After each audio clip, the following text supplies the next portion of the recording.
Hey, welcome to another episode of Dave's Imaginations. In this episode, we're going to talk about the Dungeons & Dragons Honor Among Thieves. Just watch it over the weekend. So much to talk about. Geeking out left and right, here and there and everywhere. All these things, creatures, spells, places, races, all these things, so cool. Geeking out, way big. Love the movie. There. Quick review. Love the movie. Really enjoyed it. Went and saw it twice. I liked it so much, I saw it twice. So we're going to talk about all that and more right after this.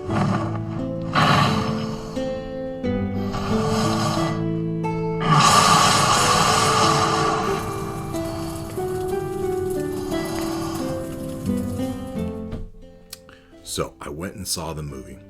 And I went with my normal Thursday night crowd, some family. My wife came. She enjoyed it. So, another review. So, as a D&D player, a fan, enjoys the game, if you're that type of person, you gotta go see the movie. All right? You probably already have. You probably already have seen the movie. And quick advance, there might be spoilers. I don't know if I'll talk about that much that wasn't in the trailers, but I will talk about a few things. Not plot lines, but things I saw. That's what this video is about. Things I saw in that movie that really just got me excited. So, to start that out, the first thing I'd like to talk about are some of the creatures. The first creature I saw, there's like two parts of the movie where they showed this ostrich-like creature, tall, with a lot of color in it, and I didn't remember what that creature was. I had to look it up. When I came home, I looked up creatures of the Honor Among Thieves, and I found this website, nerdist.com, and it's a spoilers head, sure, and it goes through the creatures. This axebeak, it turned out to be an axebeak, and if you know the axebeak, you know that it's got some temperament to it. Now, it was cool that they put a picture to it because the D&D Beyond doesn't even have the picture of it. And it says right here, axebeak is a tall, flightless bird with strong legs and heavy wedge-shaped beak. It has a nasty disposition and tends to attack any unfamiliar creature that wanders. They tamed down the axebeak quite a bit. They used it more of as a domestic animal, which was fine. I found it fun, and I saw it in there, and I wondered what it was. The second creature that I wondered what it was, they were walking through the city, and on some rafters there was two little rat-like creatures, and I thought they might be cranium rats. I didn't see their little brains sticking out, and then I came home and I searched, and it turns out they were rust monster. And the second time I watched it, I saw indeed they had those two things pulling and tugging on a piece of iron, and so it was a rust monster. And if you ever really want to tick off your players, have a rust monster infect their camp and destroy all their equipment. Oh my god, they'll be so mad. That's the rust monster. And as I put through this website, you probably saw a couple other things here that was in the movie. Yeah, so there was a black dragon. They had a clip in there with a black dragon flying through. It was in the preview, right? It flies through and it blows up the battlefield, and that was pretty cool. Also in the reviews, you saw that there was a displacer beast. This is no spoiler. The Etten, now I'll say, I saw this after watching this webpage the first time after watching the movie, and it says, hey, there's an end, and it says, the two-headed giant monster makes a quick cameo in Honor Among Thieves in the closing credits. I'll tell you, I went and saw it twice. I didn't see it, so do I have to go see it again? I don't know. I'll go to the theaters and see it again, but I will certainly buy it, and I'll tell you why in a little bit. I didn't see the Etten. That would have been fun to catch. I didn't catch it. Gelatinous cube, you also saw that in the review. Intellect of ours, won't give that away, but there are intellect of ours in the movie. A mimic, that was also in the trailer. Rust monster, Snowy Owlbear, of course you saw that in the trailer. That is one of the characters is a wild druid, jumps into an owlbear, the Snowy Owlbear as they call it. Now, there are books, maybe you didn't know, but there are prequel books. I found them on Audible. And supposedly they tell you the backstory as to how this wild druid is able to turn into an owlbear. As you know, owlbear isn't really a beast, I don't believe. And so she technically shouldn't be able to turn into a snowy owlbear. So I'd be curious to learn why and how she can do that. It's supposed to be in that book. There was a snake creature as very early in the movie, as you're going into the jail, there was a snake creature off to the side, and I guess this website believes it was a Yanti. Could have been a lizard folk? Maybe, yeah. It was pretty cool. It was pretty cool. So those are the creatures within the movie. Prominent in the trailer and in the movie is this rotund red dragon. And to be fair, I thought this rotund red dragon, as I was watching the movie, there's a part where they're going through the Cryptogarden forest.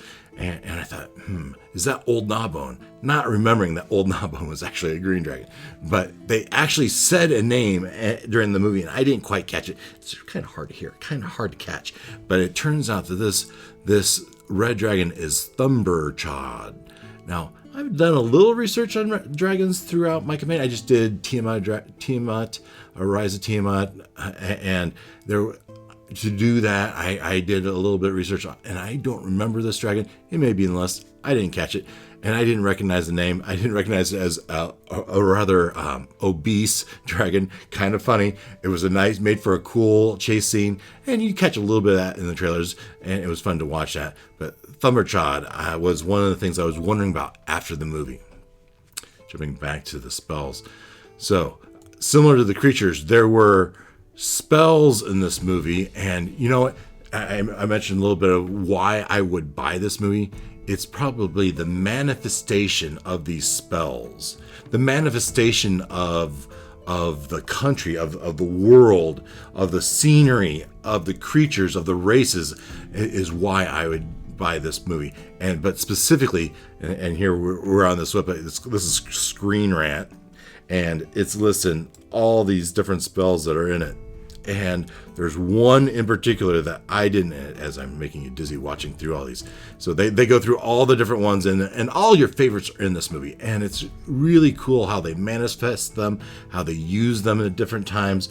And so I really enjoyed it. But there was one in here that I didn't understand. At one point, and this spoiler, at one point, they caught up two of the adventurers in this bubble, in this sphere, and rolled them away, and eventually that sphere rolled into something and shattered, and it's like, what spell is that?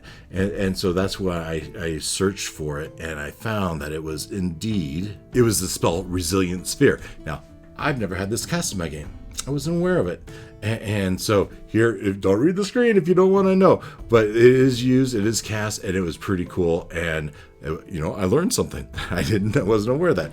And if you jump over to D&D Beyond here, it's Odaluk's Resilient Sphere. And what's it from? It's right in the player's handbook. So the sphere is shimmering force encloses a creature or object of large size or small within range. An unwilling creature must make a dexterity saving throw. Nothing, not physical objects, energy, or spell effects can pass through this barrier, and the sphere is immune to all damage, but it can be destroyed by a disintegrate spell. And so they use this in the movie. Now, I will say, this might be an example of a few of the times the magic probably didn't follow exactly what the rulebook said. But you know what we'd say in the game? It's a rule of the cool. And I think how they use them was cool. How they use this, I thought was cool. And so, if you haven't seen it yet, you want to go see it. So that was the spells. And there was one other spell. They did a prestidigitation, and this kind of leads me into my last section of the video, which was things that really geeked me out.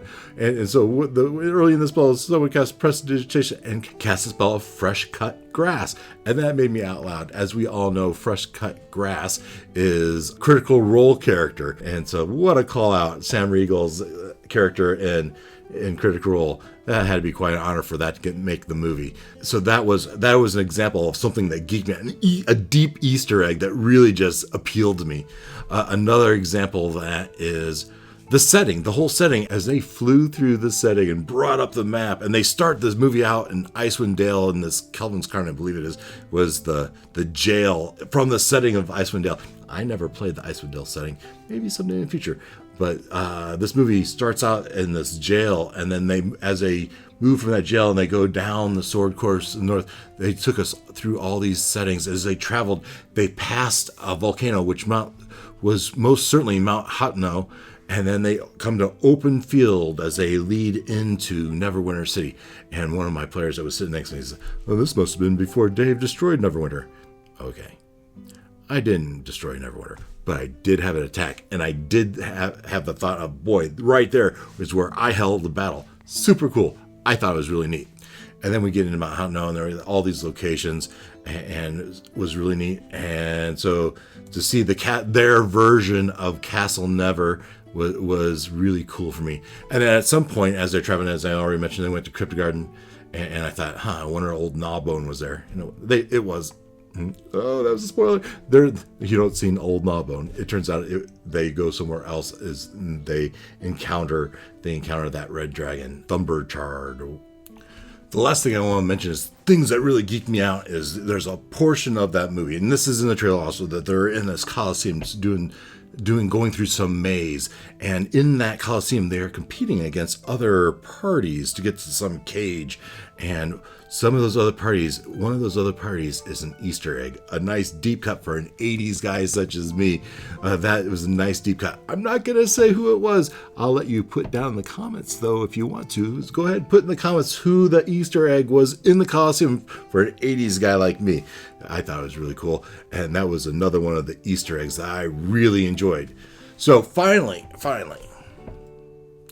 to wrap up my summary, the last thing on my list was the races.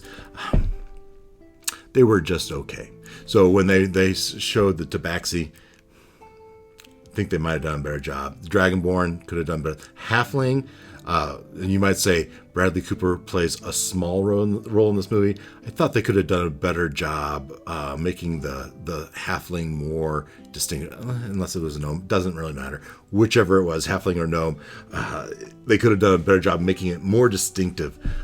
So there was an Aarakocra in there, and it just seemed very animatronic, very Chuck E. Cheese. I think they could have done a better job there. Maybe they will in future movies.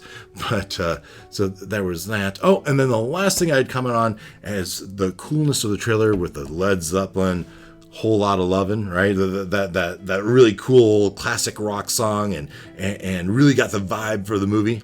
It wasn't in the movie. The song was in the movie. It really didn't fit the theme. It didn't fit the tone within the movie. Made for a great commercial, made for a great trailer, but the Led Zeppelin wasn't it. The other thing that was in there is at one point in the trailer that you have the gal say, we should probably make a plan over a pint. And the Edgin character says, yeah, it's probably best. And they walk off, which is really cool. The idea of the party making a plan while they are in a tavern. Very fitting. Wasn't in the movie. Fine. It fit the tone of the movie. And it just didn't make the director's cut. Didn't make the cut for the final movie. So those are a couple things that I thought was interesting that wasn't in there. As a matter of fact, that's a reason I went back to this up. So before I made this video, I wanted to be able to say for sure that wasn't in there. It wasn't in there. The song wasn't in there. That clip wasn't. It was a nice, cool joke. Wasn't in there. That's okay. Still, overall, I loved it. If you're a D&D player, you gotta go see it. You probably already have. You gotta go see it. If you're not a D&D player, go see it. It's fun. It's a popcorn money. You eat the popcorn, check your brain at the door. I had one of my players say, well, that's not the way that works. And I said, cool as a rule, right? Suspension of disbelief. And he goes, suspension of disbelief of disbelief type of movie? Yeah, all right, fine. Cool as a rule. I thought it was super cool. I had a lot of fun. I really enjoyed it. I think you will too. Unless you're tied up, and I was professional dungeon manager, I'm sure you're not watching my video, but I watched yours, and you didn't. You thought it was just so. But I think we both think of it the same way. I just appreciate the light thinking, easy to watch popcorn movies. And as Professor Measures, he's reading the Wall Street Journal's review it. Okay, let's be honest. If the Wall Street Journal likes the movie, I'm probably not gonna like the movie. Right? The critically acclaimed movies are not my favorite. I like the popcorn movies, the Marvel movies, the Harry Potters, right? So all in all, great movie. I really enjoyed it. D&D fan, gotta see it. Otherwise, yeah, go see it. You'll enjoy it. And that's my review. Those are some of the things I really geeked out. What did you see? What really impressed you? Put that down in the comment, if you don't mind. Put down in the comment what you loved about the movie, what Easter egg you saw that you thought was really neat. I'd like to see it. I'll make sure I like those comments. And if you don't mind, while you're down there, why don't you go ahead and like and subscribe? To be honest, I'm not playing D&D right now. We're taking a season off. Yeah, and it's probably due to the OGL stuff. Yeah, partially. We're going to try out this Dungeon Crawl Classics things. That's what my most recent videos are about. But Dungeon Crawl Classic, it's D&D. It harkens back to the original D&D. It's D&D, Dungeons and Dragons. But it's role-playing, it's fantasy role-playing, and that's what we're doing right now. That's what we've done. I've been doing this since 2015. Been the forever DM for my groups. I've had more than one group. So if you like what I'm doing, if you don't mind, hit that like and subscribe. I'd appreciate it. And otherwise, I appreciate you watching. Until next time, take care.